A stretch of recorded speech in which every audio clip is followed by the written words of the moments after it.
Now the children of Israel have left Mount Sinai. They're beginning now the wilderness march that should have taken them only actually days to have gotten into the land. But it ended up by them spending years in the wilderness. And here's the first thing that rose that caused them a certain amount of problem. And I'll be just able to get down into this. And this, again, is something to me that's quite humorous. However, it's a pretty serious sort of a thing. Now, will you notice? And when the people complained, it displeased the Lord. And the Lord heard it, and his anger was kindled. And the fire of the Lord burned among them, and consumed them that were in the uttermost parts of the camp. Every time the people complained, the glory of the Lord appeared.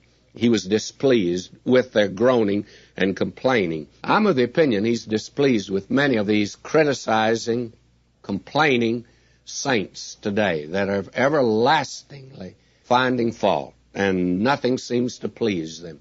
God doesn't want it that way for you, friends. He wants you to be a happy, joyful Christian.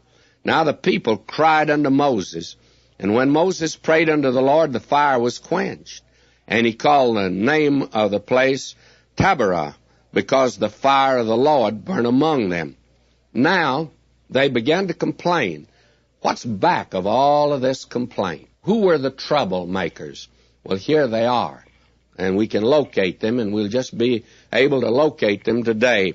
And the mixed multitude that was among them fell a-lusting, and the children of Israel also wept again and said, Who shall give us flesh to eat? Now they're beginning to complain. They're beginning to find fault. And who is it that started it all? Well, the mixed multitude.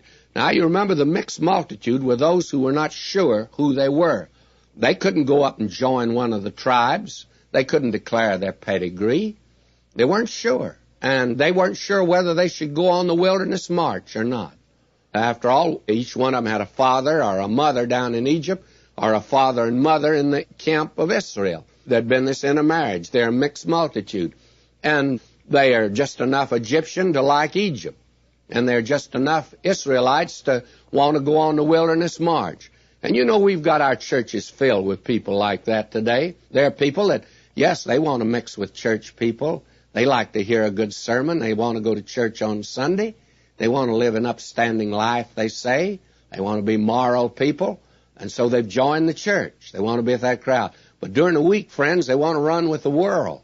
They're a mixed multitude. They're with Egypt 6 days during the week, and with the church 1 day a week. They're not quite sure really where they do belong. They're not sure of their salvation, that is for sure. And I have discovered over a period of many years as a pastor, and I can say this now that I'm no longer a pastor, I've discovered that the real troublemakers in any church today are the mixed multitude. They actually are going with the world, and they're going with the church people. They like to have a church banquet, but they don't want Bible study, you know. That's getting too close to the ark. They want to stay way back, you know. They're not sure but what they might turn and go back sometime. They're never quite clear. They're never happy when you're having a real time of spiritual blessing. They're uncomfortable there. And they're uncomfortable with the world.